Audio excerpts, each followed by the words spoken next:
call the meeting to order. Um, Thanks to everybody that's joining us virtually. Thanks to everybody that's here. I don't think we have any guests. I believe so. I'll do a roll call for the commissioners. James Everett here. Noah here. Chantel Here. and Greg Moore here. Steve Foster. Okay, we have a quorum. Okay, can I get a motion to approve minutes from the 7/23 meeting? Make a motion. Second.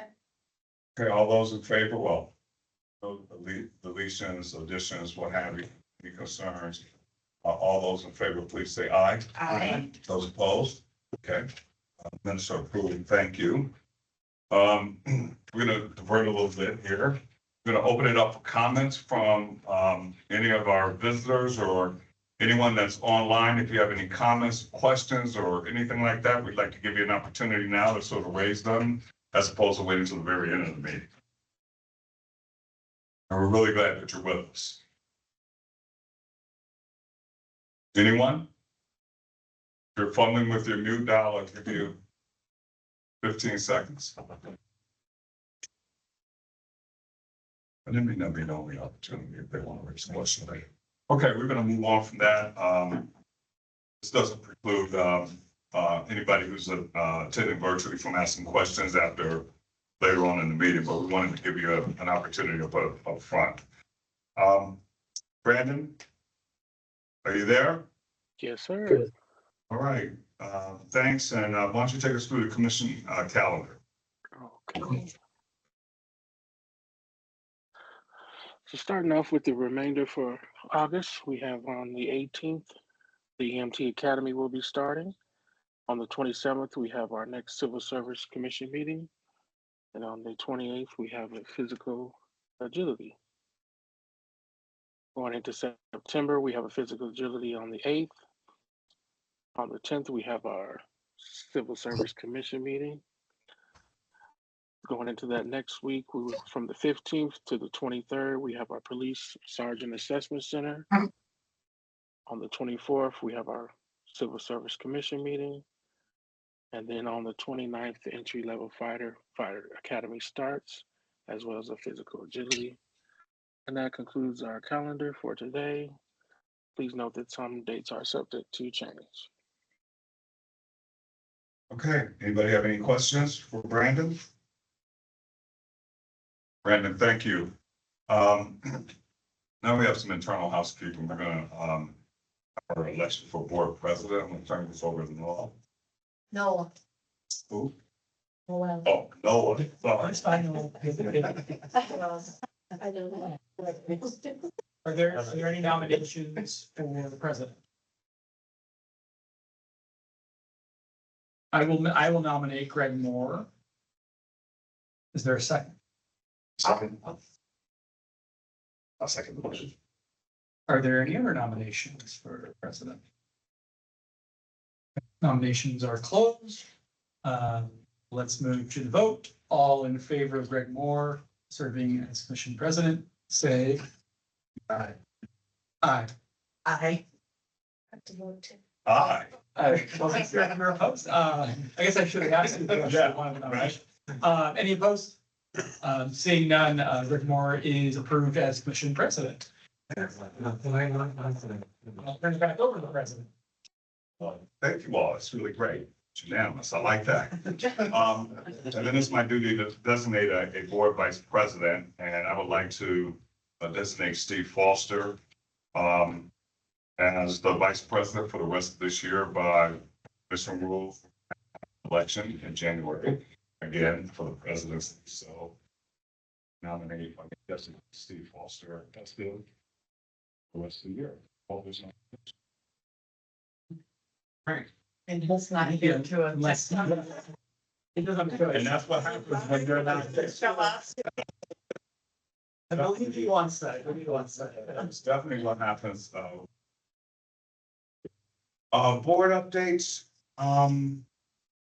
all I can say is that I continue now that people, actually really know that I'm on the commission, get a lot of feedback about how well things are going, and I just want to share that whenever I hear stuff like that. I think our reputation is really, gotten a turbocharge, and I think that that's really great. I mean, one of the things I always say is, I really think that we have an opportunity to be, the best body in the city, and I think we should aspire to be that and to be emulated by other agencies in the city, for being efficient, for being creative, for being innovative. And I think if I was to set a moonshot for us, that would be what I would say, is that in the next year or year and a half, that we get that kind of recognition. And I think it's totally achievable. So, that's my update. I don't know if other commissioners have anything that they would like to share. I'm happy to share, in the course, I'm a lawyer, who interacts through my job with the police on a fairly regular basis. And I won't say the county I was working with this week, but we had some downtime. We were just chatting for a while, and I always like to talk service related kind of stuff and just see how we're doing and perceptions and other in here, but also in our surrounding competing counties and nearby major metro county was really saying like they look to what we do, right, and take. And, in a competitive, friendly manner, we had some good back and forth on that, but they were really saying like, we can tell, there's been some real improvements in the past, year or two, as they said. And again, they said it from, I think they would rather not be the improvements because they felt they were taking a lot of our really quality applicants. But it was really interesting to hear just from, a senior officer, someone who's been in that force for about 20+ years saying, like we're watching you at some level. And so keep up the great work. People are recognizing it internally, but also at the city and also across the state as well. So good job. Really great. And just one more update. I just want to make sure that everybody knows that Noah was reappointed by our city council, I believe. Very happy about that. Congratulations. Like you can't leave, you can't go anywhere. And fortunately, he isn't, so very happy about that. I'm gonna go to the approval of firefighter eligibility. Eligible registered. Who's doing that? I am. Oh, and that's put your name on it. Yeah. Organization raised. Brandon, if you don't mind presenting, please.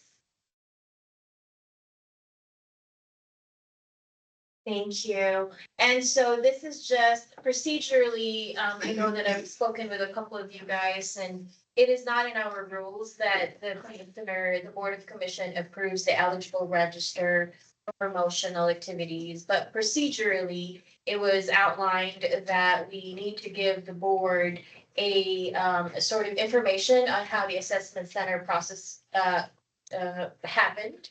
And also to bring to your attention and for your approval, the eligible register list. So because of the timing, and this is subject for you guys to kind of weigh in on what your preference will be in the future.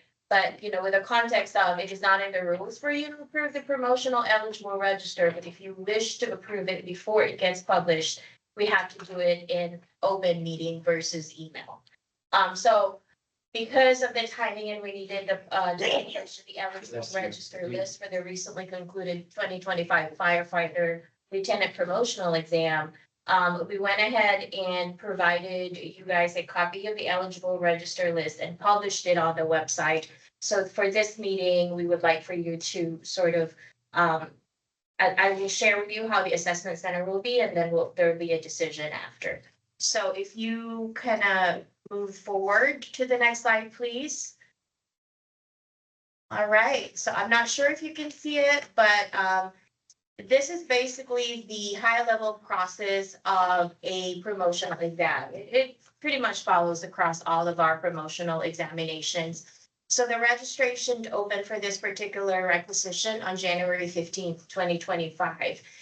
The registration officially closed on March 27, 2025. If you observe the length, it's a little bit longer than usual because twice within this requisition, There were some updates. If you recall, there was one update where we made a decision that the cutoff score will be predetermined before the multiple choice exam versus the typical NGOF committee happening during the multiple choice exam. And then another one is the prerequisite for training was updated by the department. So I am of the mindset that anytime we make updates to what was posted, we have to honor the necessary time frame for announcement to be fair and equitable. So that's why you'll see that's not a typical length of time that we keep the registration open. Virtual orientations happened on April 17th and April 18th. And then after that, the multiple choice exam happened on June 4th. And then the scores were published on June 11th. And then the assessment center happened between July 21st through the 25th. And then the eligible register was published on July 31st because the prior eligible register list expired. I believe Stephanie and Stacy, correct me if I'm wrong, 8/1, right? Or was it 7/31? 8/1. 8/1/2025. So we wanted to make sure that there was a new published eligible register. So if you look at by the numbers, we had a total of 98 who registered. And then by the end of the assessment center, we had 53 who participated, who are all part of the eligible register. The names were furnished to you guys via email. And then we had a few disqualifications there. 5 no-showed on the day of the test, 3 withdrew, and then only one person did not meet the qualification. And then as far as the assessment Is that center, a person that took the test? no, that was initial criteria, right? Okay. 60? Correct. And then the assessment center, the components are the interview, presentation, and tactical. We, of course, through competitive procurement, acquire the services of Ergometrics to serve as a consultant, not just for the assessment center, but throughout the whole promotional examination process. And then it was the responsibility to bring in the assessors, and they brought in 8 assessors for this position. And those were the different ranks of the assessors. And we move on to the next slide. Oh, by the way, before I move on, do you have any questions on the process? Next slide, please. All right, and this is just information on your applicant pool versus your eligible register list on our demographics. Just comparative on who came in, because civil service is always at the mercy of our applicant pool, right? Not the entire department itself. So this is sort of where we started with, and then that is the eligible register list.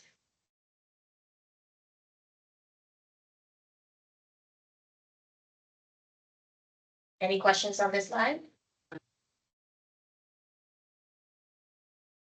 Okay. Noah? I know that,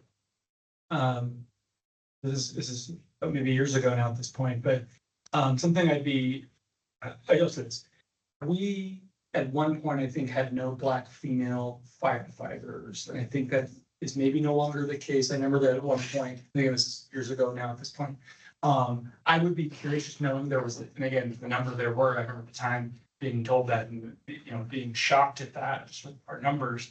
I'd be curious for future, maybe the follow-up, just like obviously not just the demographic, but how they intersect, if that makes with gender and race and ethnicity.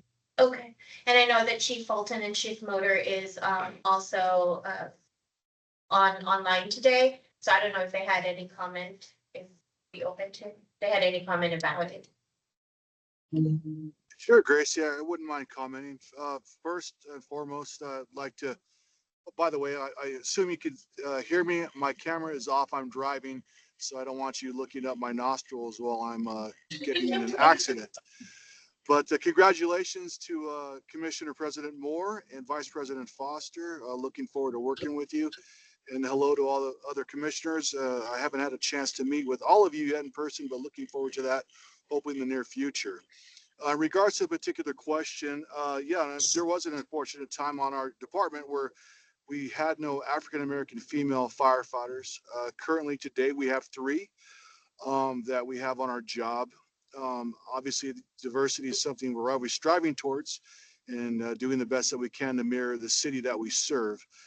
In regards to the eligible register, obviously, looking at the demographics of it, having only one female on the eligible register and only two that applied initially, could be concerning.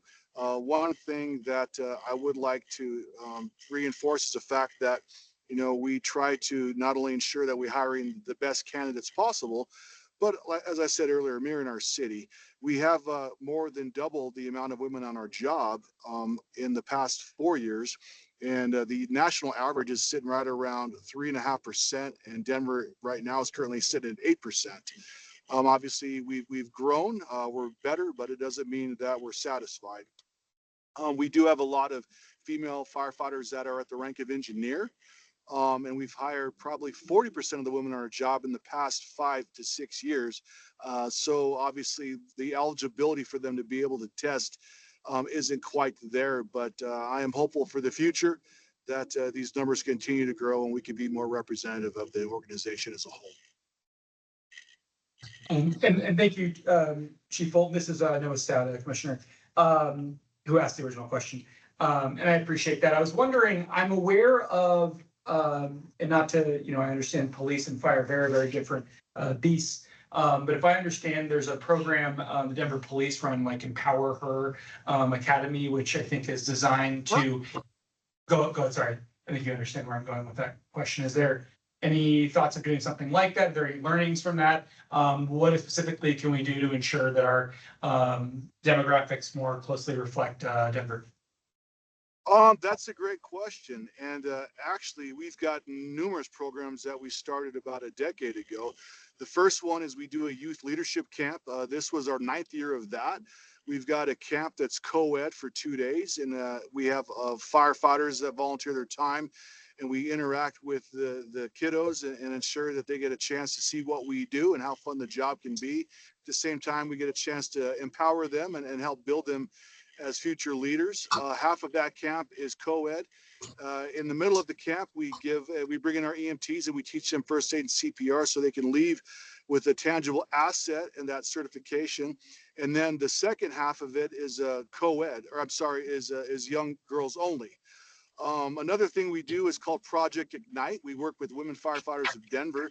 And actually on Friday, the 22nd of August, I will be speaking to Project Ignite. So we've got roughly 25 women that are not firefighters, but get a chance to see and interact with women on our job and get a chance to peek behind the curtain to see what we do and how great of an opportunity being a Denver firefighter is. So it's very similar to the program you're discussing and sharing with PD, but these are things that we partner with Women Firefighters of Denver, and we've had in place for probably the past 5 years in regards to that type of camp.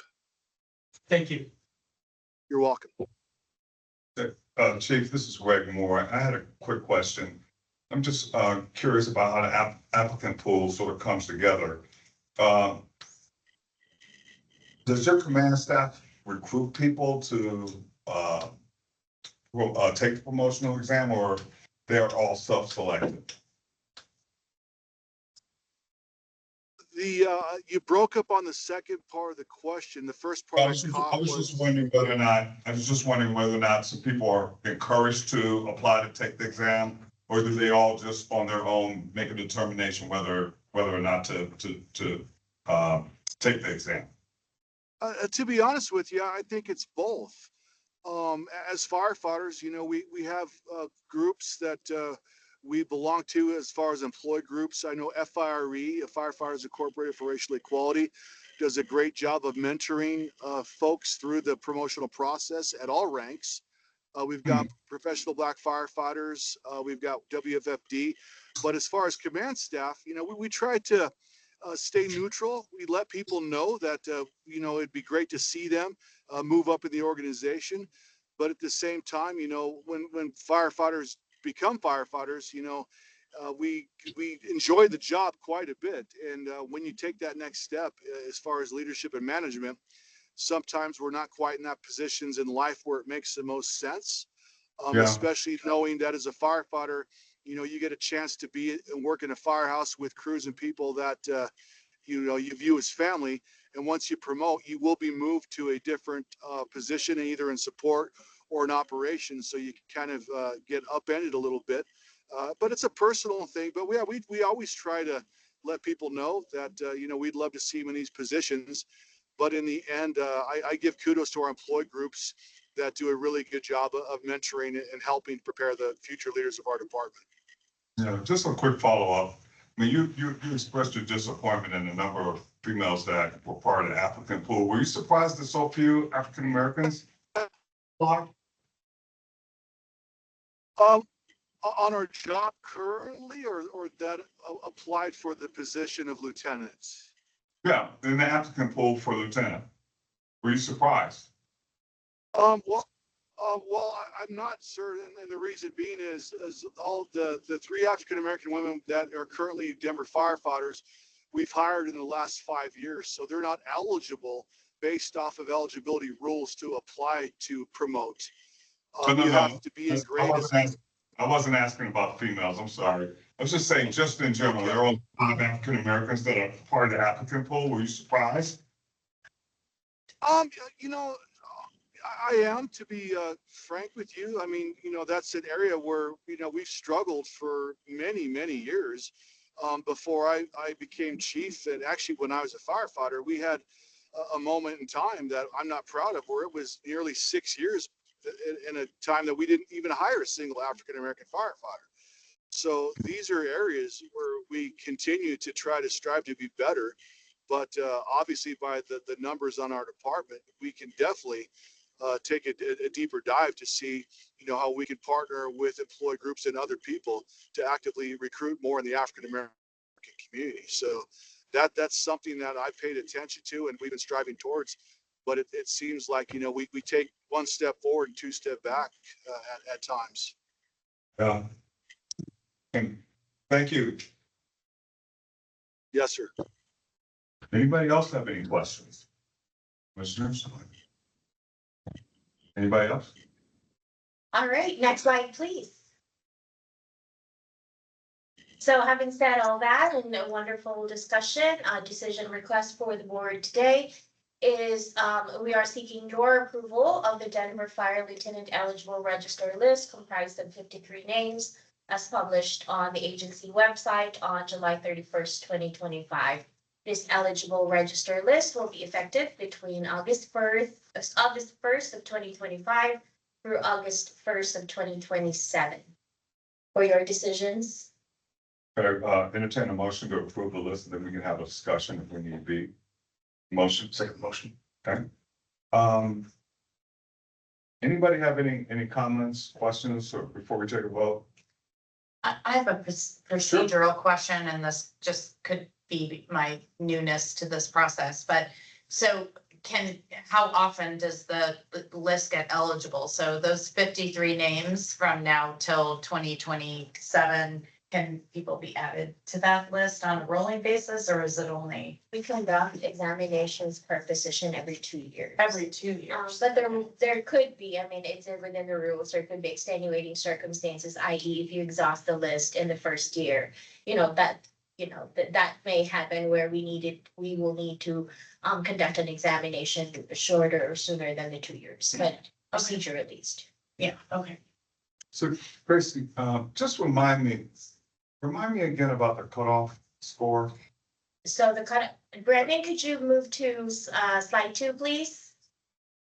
I just want to know real quick how that was arrived at, and No worries. So the cutoff score that we talked about really just plays into the multiple choice examination, not the assessment center. okay, At that time, typically in the past, what would happen is that they will hold an ANGOF committee, and I actually had an opportunity to observe a real one for the police side. The SMEs comprised of employee group representatives and the department will sit down and go through the examination booklet and gauge on the level of difficulty for each test question, right? okay. And so based on that, like what are the percentages of people who may take this exam at the current population, like what would be the difficulty level? And from that, they will arrive and the vendor will advise of like a reasonable cutoff score. Okay. Now, this go around for for firefighter lieutenant, the employee groups and the department and our consultant sort of talked through it. And the recommendation was to set the cutoff score before the exam.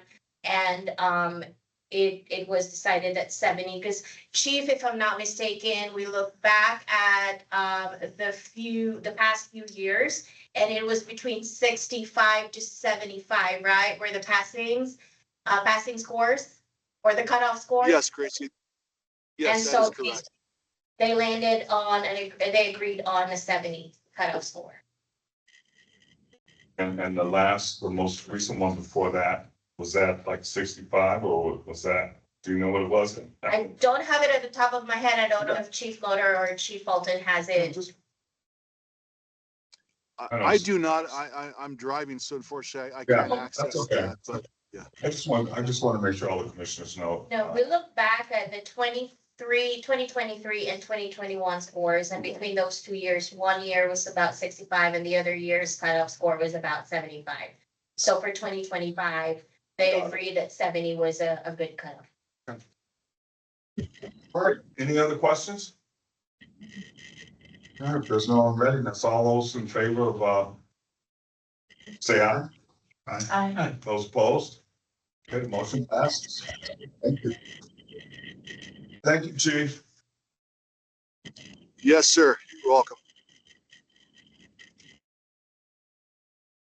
All right. And that's it. You're next again. All right, so we're gonna move on to a proposal to update or make changes to Rule 9. Thank you, Brandon.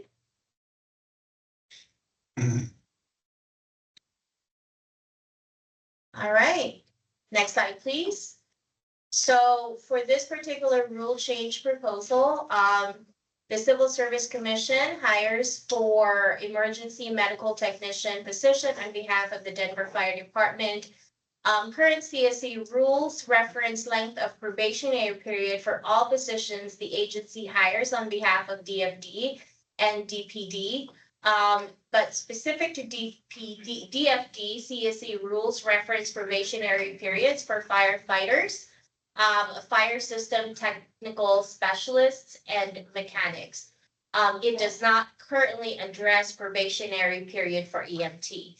The EMT rank is referenced in Charter 9.5.4, and basically what this is the department still sets the rules for the length of the probationary period. Where it may impact civil service is obviously we want anyone that in the process of the hiring process, we want to be transparent about the probationary periods, and also so that there aren't any questions that come up once they are on board with DFD, right? Because we've said that already. So while we do not dictate the length of probationary period, it was the department's recommendation that we add in our rules the EMT probationary period. Okay. Next slide, please. And the impacted rule is Rule 9 probation. So under current rule, like I said, we do not reference EMT probationary period. The proposed change is to add it under section 1, subsection D, where we will put every person employed as an emergency medical technician shall hold employment probationary status for the probationary period of 6 months. The chief or designee may extend an employee's employment probation for a period not to exceed the additional 6 months after the original end of probation date. So this, I believe, and again, Chief Fulton and Chief Motor are also online, but this was sort of vetted with their legal support, and then we also vetted it with our legal support and landed on this language. And so this is sort of, we're bringing to your table. And the objective is to add the language to help clarify the terms of employment for future EMT hires. Next slide, please.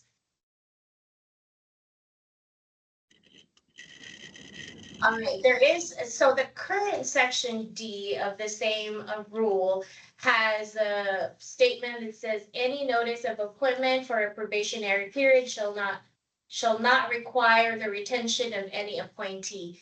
And in consultation with our legal support, like this isn't necessary at this current time. So instead of adding another subsection, just replacing this subsection with the previous one. Okay. So just housekeeping, not necessary. All right, so next slide, please. So we're looking at the rule change timeline. If you approve it today, we will publish it between today until 9/10/2025, and then we'll come back to the first meeting in September, which is September 10th, to see if we have any, that will be our public hearing. And then if there are no, if we did not receive any recommendations for any updates or anything like that, then we can proceed with adoption. But that is sort of the high level timeline that we've gone off of and that we will go off of. So I just want to make sure I'm clear, like, this is not required of us or anything else. It's more procedural. So the fire department, they've already established that probationary period. That's like already in place. Correct. That is the chief. Yes, Gracie. That actually is not quite correct. So just to clarify, this is a position that was implemented roughly 8 years ago. Added it to the charter, and we were added it to when we built out our med unit concept.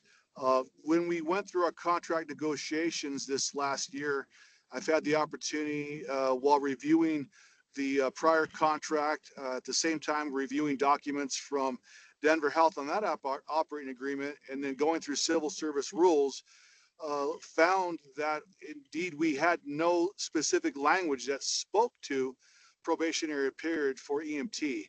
It's in the city charter and it referenced in civil service rules that it's 13 months for a firefighter.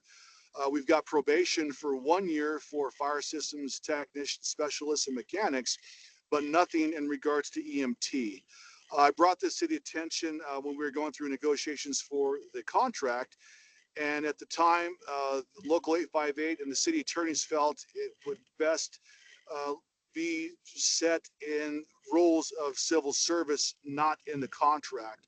So wanting to ensure that we've got some sort of consistency with probationary periods of some type, thanks to Gracie being open to this idea.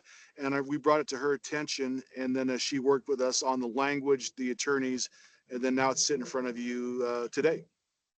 So Chief, if we approve this rule change and it finally takes effect in September, whatever, does that become standard, or do you have to get it put into the contract before you can actually? It will be implemented because it's a civil service rule and our EMTs fall under civil service authority. So we do not have to have it in the contract. And I'm comfortable with it being in the rules. Obviously, to get it added to the charter is a whole nother level where I will push that, but I will have to wait until council decides to add charter amendments and language. So for now, I'm comfortable with it being in rules of civil service with your support. Got it. Thank you very much. Commissioners, questions? I'm curious, Chief, if where the 6 months came from, is that standard practice? Does that, is that in sync with other, sort of jurisdictions that also have that probationary period? And I guess I'm also curious why put in rule and be prescriptive and put in the months versus defer to DFD to set it. It sounds like the rule is prescriptive with other rules, 12 months, et cetera. So are we just trying to make EMT align with those other, with those other services? Are we, and where did 6 months come from? That's a great question. And first and foremost, we will have it in our policy. But knowing that civil service rules references the city charter, which is 13 months for a probationary firefighter. The 6 months is something that we came up with conceptually, conferring with leadership at 858 and the command staff leadership. Knowing that a firefighter is on probation for 13 months, obviously it's a much more significant job description and requirements. Whereas the EMT, it's a much shorter academy. It's 6 weeks versus 6 months. And they've got field training that goes on for another 45 days. So it just felt fitting. It seemed like a fair amount of time in 6 months where they get a chance to ensure that they're trained to the level where the expectations of the citizens are, and it allows us to ensure that they're being the best employee possible, and that it's a win-win for both sides. So it was really nothing that we looked at other agencies, because most departments, they don't have strictly just EMTs. Generally, they're firefighter or firefighter paramedics. So if it's an EMT, generally it's with a private service such as an AMR, ambulatory service. Just thank you for that explanation, Chief. So follow-up question, are there salary differences or benefit differences when you're on a probationary period? And if this probationary period is longer than, say, some other, municipality, are we at a competitive disadvantage if we're longer and Sure. somebody might want to be on probationary period less, so that I just wonder if there's any differential in like their comp or benefits while they're on probationary period that would make it more or less, attractive, depending on that length of time.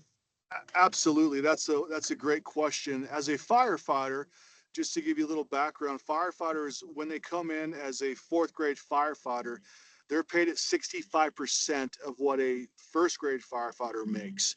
Once they're off probation, they go to 72%. The following year, 80%, and then 100. As an EMT, their pay differential is at 55% of what a firefighter makes. And that's what they start at, and that's what they remain at. So this will have no financial impact, nor will have an impact to any of their benefit packages. Great. Chief, I had a follow-up question. Since the EMT with DFD has been, since the last 8 years, so how was the probationary period, if any, handled? Right. Well, that's a great question, but we didn't have a probationary period. That was something that we didn't catch as an organization when this came to concept and it was implemented. So as I stated, this was something that we caught when we were going through contracts and other things, realizing that there was nothing in place for probationary EMT or for EMTs that are freshly hired. So in the past, we wouldn't have had legal grounds to do anything because we didn't have any advertisement, nor was it in any of our policy that there was a probationary period, nor would have been reflective in commission rules or in city charter. Okay. I knew you had to come today. Any other questions?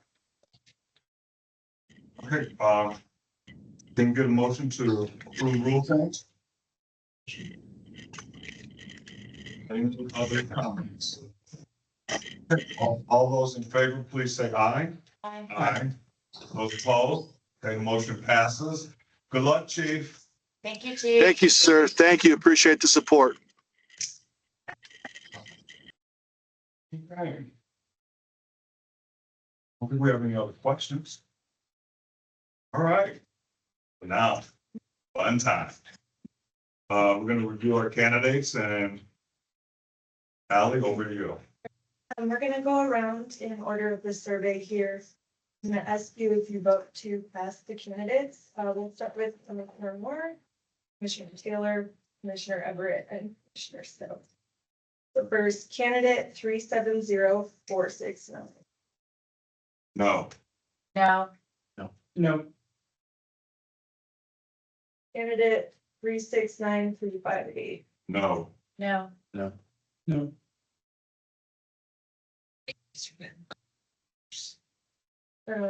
Candidate 291280. No. No. no, Candidate 312333. No. No. no, Candidate 137528. No. No. no, Candidate 362030. No. No. No. No, Candidate 257494. No. No.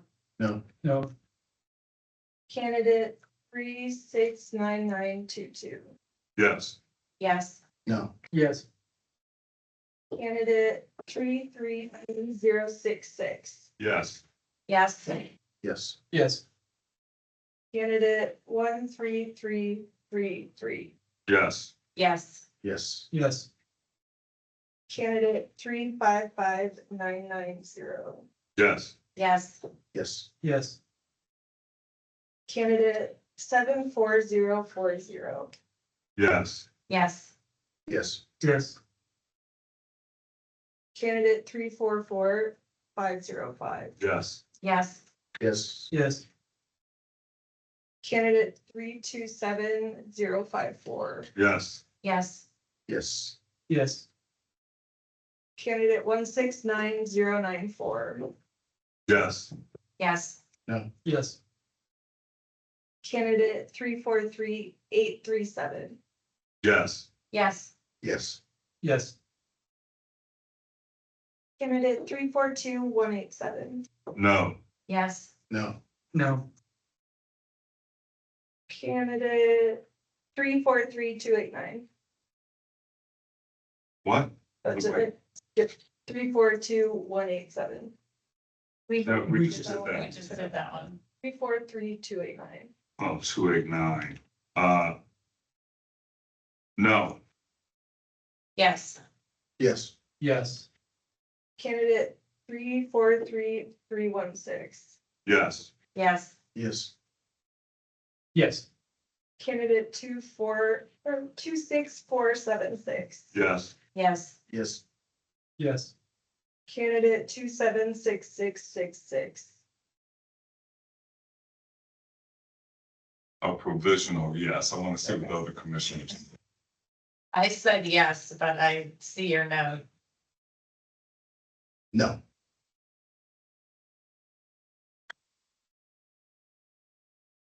no, Commissioner Moore, do you? Then I'm gonna change, I'm gonna vote no. I'm nervous enough about it. Okay, Well, now you make me want to change my vote. Come on with us. What is the practical difference if there's one? Yes. Yeah. Good. Okay. I said yes for a reason. Yeah. Without going. You could say, yeah, I think it's helpful to see. Yeah. Yeah. candidate 167290. Yes. Yes. Yes. Yes, Candidate 308635. Yes. Yes. No. yes, Candidate 60232. Yes. No. No. no, Candidate 321014. Yes. Yes. yes, Thank you. we got those. Candidate 272757. Yes. Yes. Yes. Yes, Candidate 190626. Yes. Yes. Yes. yes, Candidate 277504. Yes. Yes. Yes. yes, Candidate 292862. Yes. Yes. Yes. yes,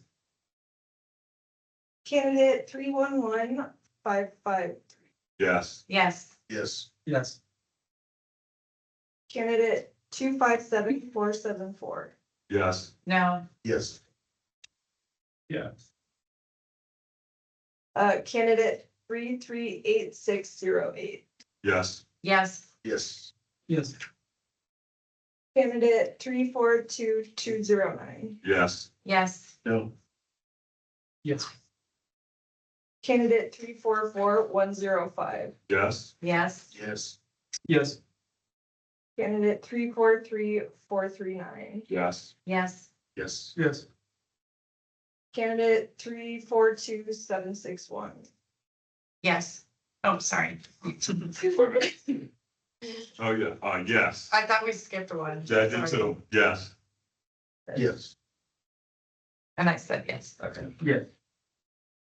Candidate 274, 894. Yes. Yes. No. Yes. That includes being a representative. So, well, then you can't. All right. This is a We're gonna do the executive session. All right, well, that was fun. Yeah. Yep, last call for public comment. Anybody who's joining us virtually, anything you want to say, any questions, comments, what have you?